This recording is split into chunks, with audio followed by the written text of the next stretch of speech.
ఉన్న బంగారాన్ని విడిపించి ఆ రోజు ఆన్లైన్ రేటుకే మేము కొంటాం. Sharma gold company. ప్రేక్షకులకు నమస్కారం. ప్రముఖ qualified person finance professionals Rajeshwara Reddy గారు, చారి గారు ఇక నుంచి ప్రతి శనివారం, ప్రతి ఆదివారం ఇన్వెస్ట్మెంట్ అవేర్నెస్ వెబినార్ కండక్ట్ చేయబోతున్నారు. దీనికి 2000 రూపాయలు ఫీజు పే చేయవలసి ఉంటుంది. ఆసక్తి ఉన్నవారు ఈ కింద స్క్రోల్ అవుతున్న నంబర్కు కాల్ చేసి వెంటనే మీ రిజిస్ట్రేషన్స్ను పూర్తి చేసుకోగలరు. సార్ నమస్తే. సార్ చారి గారు నమస్తే అండి.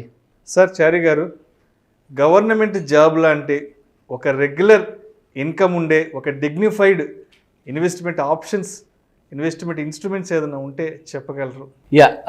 యాక్చువల్గా అందరికీ గవర్నమెంట్ జాబ్ అంటే ఎందుకు ఇష్టం అంటే, గవర్నమెంట్ జాబ్లో ఉండే బెనిఫిట్స్ ఏంటి? First of all guaranteed regular income. Okay.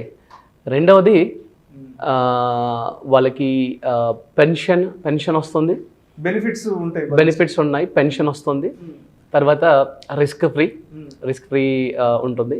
And more over ఆ పెన్షన్ అనేది ఒకవేళ అన్ఫార్చునేట్గా వాళ్ళకి ఏదైనా రిస్క్ జరిగితే, అన్సర్టనిటీ ఉంటే ఫ్యామిలీలకి వాళ్ళకి వస్తుంది, లేదా వైఫ్కి పెన్షన్ వస్తుంది. ఈ బెనిఫిట్స్ అన్నీ ఉన్నాయి కాబట్టి జనరల్గా government job is a secured job అంటారు. ఓకే. తర్వాత గవర్నమెంట్ జాబ్ రావడానికి మనకి కావాల్సిన కండిషన్స్ అప్లై అంటాం చూడండి. What is the conditions? ఏమేమి గవర్నమెంట్ జాబ్ కావాలంటే ఏమేమి కండిషన్స్ ఉంటాయి అంటే, ఒక ఏజ్ క్రైటీరియా ఉంటుంది. అంటే 35 దాటితే నేను జాబ్ ఇవ్వను, ఈ పలానా జాబ్ ఇవ్వను అనేది, ఇట్లాంటి కండిషన్స్ ఉంటాయి. స్కోరింగ్ ఉంటుంది, వాళ్ళకి ఎగ్జామ్స్ ఉంటాయి, తర్వాత వాళ్ళకి క్వాలిఫికేషన్ అలాంటిది ఉంటుంది. ఓకే. సో ఇప్పుడు నేను చెప్పబోయే ఇన్వెస్ట్మెంట్ ఆప్షన్ మనకి గవర్నమెంట్లో వచ్చే బెనిఫిట్స్ లాంటి రెగ్యులర్ ఇన్కమ్ బెనిఫిట్స్ అన్నీ ఉంటాయి, పెన్షన్ లాంటి బెనిఫిట్స్ ఉంటాయి, రిస్క్ ఫ్రీ బెనిఫిట్స్ ఇవన్నీ ఉంటాయి. కానీ ఈ కండిషన్స్ ఏమి ఎక్కర్లేదు. 10th పాస్ అవ్వకపోయినా సరే ఇన్స్ట్రుమెంట్లో ఇన్వెస్ట్ చేసుకోవచ్చు, ఇంటర్మీడియట్ ఫెయిల్ అయినా సరే ఇన్స్ట్రుమెంట్లో ఇన్వెస్ట్ చేసుకోవచ్చు. 35 కాదు 60 ఇయర్స్ ఉన్న వాళ్ళు కూడా ఇలాంటి గవర్నమెంట్ జాబ్ లాంటి అద్భుతమైన ఇన్వెస్ట్మెంట్లో మనము ఇన్వెస్ట్ చేసుకోవచ్చు.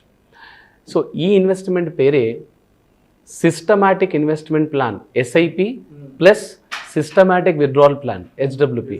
Combination of SIP and SWP combination అన్నమాట ఇది. ఓకే. ఇది చాలా అద్భుతమైన ఇన్వెస్ట్మెంట్ ఆప్షన్ అండి. బట్ ఒక వ్యూవర్స్కి నేను ఒకటి చెప్పాలనుకుంది ఏంటంటే, వితౌట్ ఏ ప్రాక్టీషనర్ అంటే MFD కానీ RIA కానీ వాళ్ళ హెల్ప్ లేకుండా ఇలాంటిది మాత్రం ప్రయత్నించొద్దు. అంటే ఇది చాలా అద్భుతమైన ఇన్వెస్ట్మెంట్ ఆప్షన్, కానీ దీన్ని కొన్ని కండిషన్స్లో మనం జాగ్రత్తగా ఏ ఫండ్ సెలెక్ట్ చేసుకోవాలి, ఎప్పుడు ఎగ్జిట్ అవ్వాలి, ఎప్పుడు ఎంటర్ అవ్వాలి, ఇలాంటి దానికి అంటే ఇది సర్జరీ లాంటిది. అంటే మన ఓన్ డెసిషన్స్ తీసుకోకుండా ఒక సర్టిఫైడ్, ఒక క్వాలిఫైడ్, ఒక ఆథరైజ్డ్ ఒక ఫినాన్స్ ప్రొఫెషనల్ అప్రోచ్ అయ్యి ఎగ్జాక్ట్లీ వాళ్ళ ద్వారా ఇదంతా డిజైనింగ్ చేయించుకోవాలి ఏదైతే ఉందో ఇది కరెక్ట్. అంటే ఇప్పుడు మెడిసిన్ కావాలంటే ఏదో మెడికల్ షాప్కి వెళ్ళి కొనొచ్చు, కానీ ఇలాంటి అద్భుతమైన ఇన్వెస్ట్మెంట్స్ చేయాలంటే ఇది సర్జరీ లాంటిది అనమాట. ఇన్వెస్ట్మెంట్ ఆప్షన్కి వస్తే ఇది ఒక సర్జరీ లాంటిది, ఖచ్చితంగా దీనికి సర్జన్ కావాల్సిందే. ఓకే. సో ఇప్పుడు ఫస్ట్ ఆఫ్ ఆల్ ఒక ఫిగర్ అనుకుందాం. ఫర్ ఎగ్జాంపుల్ ఒక 1 crore రూపీస్ మీరు అక్యుములేట్ చేస్తారు అనుకోండి. ఓకే. ఈ 1 crore రూపీస్ ఏ రోజు అయితే అక్యుములేట్ అవుతుందో ఆ రోజు మీకు పెన్షన్ స్టార్ట్ అవుతుంది ఇందులో. ఓకే. సపోజ్ మీ దగ్గర 1 crore రూపీస్ లేదు, మీరు నెక్స్ట్ 5 yearsలో ఈ 1 crore అక్యుములేట్ చేయాలనుకున్నారు. ఎప్పుడైనా గుర్తుపెట్టుకోండి, అక్యుములేట్ చేయడానికి నెంబర్ ఆఫ్ యూనిట్స్ని మనం కొంటూ ఉంటాము, దాన్ని సిస్టమాటిక్ ఇన్వెస్ట్మెంట్ ప్లాన్ అంటాము. ఎప్పుడైతే మనకు రెగ్యులర్ ఇన్కమ్ రావాలో దాన్ని మనము యూనిట్స్ అమ్మేస్తూ ఉంటాం, దాన్ని సిస్టమాటిక్ విత్డ్రావల్ ప్లాన్ అంటాం. మనకి రివర్స్ అనమాట. SIPకి అది ఎగ్జాక్ట్లీ రివర్స్. ఓకే. ఇప్పుడు సపోజ్ 1 crore నేను 5 yearsలోనే అచీవ్ అయ్యే కెపాసిటీ నాకు ఉంది అంటే కనుక at the rate of 12% return SIPలో ఎవ్రీ మంత్ మీరు ఇన్వెస్ట్ చేయాల్సిన అమౌంట్ వచ్చేసి 1,21,000 రూపీస్ పర్ మంత్. ఓకే. లేదు నాకు 1,21,000 రూపీస్ పర్ మంత్ కట్టే కెపాసిటీ లేదనుకుంటే మీరు సేమ్ గోల్ని 10 years పెట్టుకోండి. Same rate of return, same kind of investment SIP ఇన్వెస్ట్మెంట్లో సేమ్ 1 crore అక్యుములేట్ చేయడానికి 43,000 పర్ మంత్ కావాలి మీకు. 43,000 రూపీస్ పర్ మంత్ కావాలి. ఓకే. లేదు నాకు 43,000 రూపీస్ పర్ మంత్ కట్టే కెపాసిటీ కూడా లేదు, నన్ను 15 years నేను గోల్ సెట్ చేసుకుంటాను. ఓకే. 15 years గోల్ సెట్ చేసుకున్నప్పుడు ఏమవుతుందంటే సేమ్ అదే 1 crore సేమ్ 12% రిటర్న్తో 15 yearsలో మీరు 1 crore అక్యుములేట్ చేయడానికి 20,000 రూపీస్ పర్ మంత్ కావాలి. లేదు నేను 20 yearsలో అక్యుములేట్ చేసుకుంటానంటే 10,000 రూపీస్ పర్ మంత్ కావాలి సేమ్ రిటర్న్తో. అంటే మీరు ఈ 1 crore అక్యుములేట్ చేసుకోవడమే మీ చేతిలో ఉన్న పని. ఈ 1 crore అక్యుములేట్ చేసుకోవడమే ఆలస్యం. లేదు నా దగ్గర ఇవ్వాలే 1 crore ఆల్రెడీ ఉంది, అసలు ఇంకా ఎస్ఐపి ఇన్వెస్ట్మెంట్ అక్కర్లేదు, మీరు డైరెక్ట్గా తీసుకెళ్ళి మ్యూచువల్ ఫండ్లో ఇన్వెస్ట్ చేసేసి ఎస్డబ్ల్యూపీ అనేది విత్డ్రాల్ స్టార్ట్ చేసేసుకోవచ్చు అనమాట. ఓకే, సో 5 yearsలో అక్యుములేట్ చేస్తారా, 10th yearలో అక్యుములేట్ చేస్తారా, 15th yearలో అక్యుములేట్ చేస్తారా, 28th yearలో అక్యుములేట్ చేస్తారా అనేది మీ కెపాసిటీ. ఇప్పుడు కొంతమంది కామెంట్స్ రాస్తాడు, ఏంటి సార్ మంత్లీ 10,000 మా దగ్గర ఎక్కడున్నాయి. ఓకే, మంత్లీ 10,000 లేకపోతే 5,000 కట్టుకో. లేదు అది అంటే గోల్ని ఎంత తొందరగా అచీవ్ అవుతా అనేది మీ ఇష్టం. బట్ వన్స్ ఈ 1 crore అనేది అక్యుములేట్ అయిన తర్వాత మనము ఎస్డబ్ల్యూపీకి 2 కండిషన్స్ ఉంటాయండి.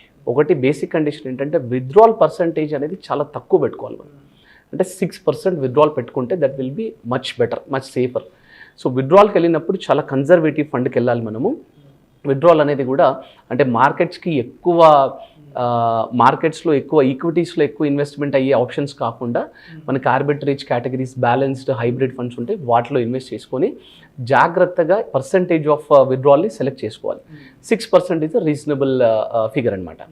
అండ్ తర్వాత ఎప్పుడైనా మార్కెట్ అంటే మేమేం అబ్జర్వ్ చేసామంటే గత 25-30 yearsలో ఎస్డబ్ల్యూపీలో ఉన్న రిస్క్ ఏంటంటే మార్కెట్స్ బాగా డౌన్ అయినప్పుడు విత్డ్రాల్స్ అనేది యూనిట్స్ అనేవి ఎక్కువ అమ్మేస్తూ ఉంటాం అనమాట.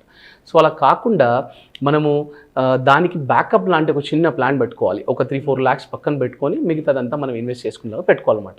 అందుకే నేను ఈ పర్టికులర్ ఇన్వెస్ట్మెంట్ ఆప్షన్కి వెళ్ళే ముందు మాత్రం ఖచ్చితంగా దీనికి ఒక ఫైనాన్షియల్ ప్రొఫెషనల్ దగ్గరికి వెళ్ళి చేసుకోవడం బెటర్ అనేది. సో 1 crore అక్యుములేట్ అయింది అనుకోండి, సపోజ్ నెక్స్ట్ 5 yearsలో మీకు 1 crore అక్యుములేట్ అయింది అనుకోండి, every month 6% of 1 crore 6 lakhs per year, అంటే 50,000 rupees. ఈ 50,000 rupees మీరు లైఫ్ లాంగ్ తీసుకోవచ్చు.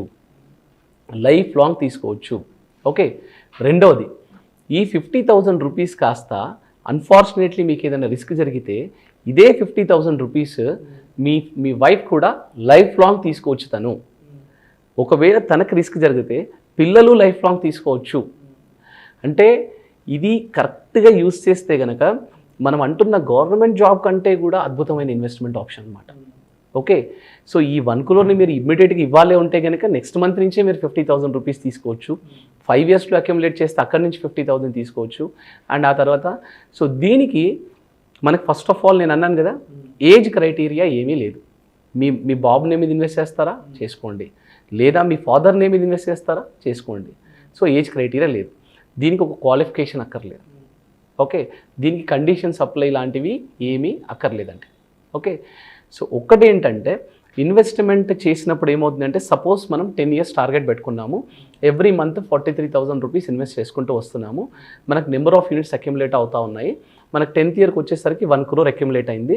1 crore అంటే ఫర్ ఎగ్జాంపుల్ మన దగ్గర ఒక 10,000 యూనిట్స్ ఉన్నాయనుకోండి, మనం ఏం చేస్తామంటే ఆ యూనిట్ రేట్ ఏదైతే ఉందో 10th year నుండి అవే యూనిట్స్ని మనం అమ్మేసుకుంటూ వస్తాం. నేను ఎందుకు రెగ్యులర్ గ్యారంటీడ్ ఇన్కమ్ అని నేను ఎందుకన్నానంటే హెచ్డబ్ల్యూపీలో వచ్చే రిటర్న్స్ ఏవైతే ఉన్నాయో అవి మనకేదో రెంటల్ ఇన్కమ్ కాదు, మనకేదో బోనస్ ఇన్కమ్ కాదు, లేదా మనకి ఎక్కడి నుంచో ఇంట్రెస్ట్ వస్తున్న ఇన్కమ్ కాదు. నా దగ్గర ఉన్న యూనిట్స్ని నేను కొంచెం అమ్మేస్తూ ఉన్నాను అనమాట. ఓకే, ఇది ఇంకొంచెం క్లారిటీగా అర్థమవడానికి నేను మీకు చెప్తాను. సపోజ్ మీరు ఒక ప్రాపర్టీ కొన్నారు, ఫ్లాట్ కొన్నారు, అది రెంటల్కి ఇచ్చారనుకోండి, టెనెంట్ చేంజ్ అయినప్పుడు లేదంటే టెనెంట్ వెళ్ళినప్పుడు ఏమవుతుంది, మనకి ఒక 2 months 3 months ఖాళీగా ఉంటుంది. కానీ ఇక్కడ అలా లేదు. ఇక్కడ ఏం జరుగుతుందంటే మనకి సపోజ్ మీ దగ్గర ఒక 1000 yards ల్యాండ్ ఉందనుకోండి, మీరు ఏం చేస్తున్నారంటే ఒక యార్డ్ అమ్మేస్తున్నారు, మిగతా 999 yards మీ దగ్గర ఉంటుంది. నెక్స్ట్ మంత్ ఇంకొక యార్డ్స్ అమ్మేస్తున్నారు, 998 ఉంటుంది, 997. అట్లా మీరు 10 yearsలో 12 months into 10 years 120 yards అమ్మేస్తున్నారు. మీ దగ్గర మిగతా 880 yards ఉంది. ఆ 880 yards రేట్ 10 yearsలో పెరుగుతుంది కదండి. ఈ ఎస్డబ్ల్యూపీ కూడా అలాంటిదే. మనం నెంబర్ ఆఫ్ యూనిట్స్ని స్లోగా తీసేస్తూ ఉంటాము, దాని రేట్ అనేది స్లోగా పెరుగుతూ ఉంటుంది అనమాట. సో ఎస్ఐపి ఎస్డబ్ల్యూబీ కాంబినేషన్ని కనుక జాగ్రత్తగా యూజ్ చేస్తే అది ఒక అద్భుతమైన గవర్నమెంట్ జాబ్ లాంటి అద్భుతమైన ఇన్వెస్ట్మెంట్ ఆప్షన్ అండి. ఓకే, లైఫ్ లాంగ్ పెన్షన్ తీసుకోవచ్చు, మన వైఫ్ మన ఫ్యామిలీ పెన్షన్ తీసుకోవచ్చు, మన పిల్లల పెన్షన్ తీసుకోవచ్చు. అండ్ కార్పస్ కూడా స్లోగా ఓవర్ నైట్ కాదు కానీ స్లోగా ఎవ్రీ 5 yearsకి మనకి పిల్లలు పెరిగినట్టు పెరుగుతూ ఉంటుందండి. ఇది ఒక అద్భుతమైన ఇన్వెస్ట్మెంట్ ఆప్షన్. గవర్నమెంట్ జాబ్ రాలేదు, నేను ఏదో బిజినెస్ పెట్టుకున్నాను అని ట్రై చేస్తే వాళ్ళందరూ కూడా ఇలాంటి ఇన్వెస్ట్మెంట్ ఆప్షన్ని మనం ట్రై చేసుకోవచ్చండి. థ్యాంక్ యూ సో మచ్ చారి గారు. థ్యాంక్స్ అండి. ప్రేక్షకులకు విజ్ఞప్తి, ఈ వీడియోలో ప్రస్తావించబడిన అంశాలు కేవలం ప్రేక్షకులకు అవగాహన కొరకు, ఇన్ఫర్మేషన్ కొరకు, ఎడ్యుకేషన్ పర్పస్ కొరకు మాత్రమే వీటి గురించి ప్రస్తావించడం అనేది. ఇది మా రికమెండేషన్ అయితే కాదు. పెట్టుబడులు పెట్టే ముందు మీ ఫినాన్స్ ప్రొఫెషనల్ని సంప్రదించి మాత్రమే తుది నిర్ణయం తీసుకోగలరని మా మనవి.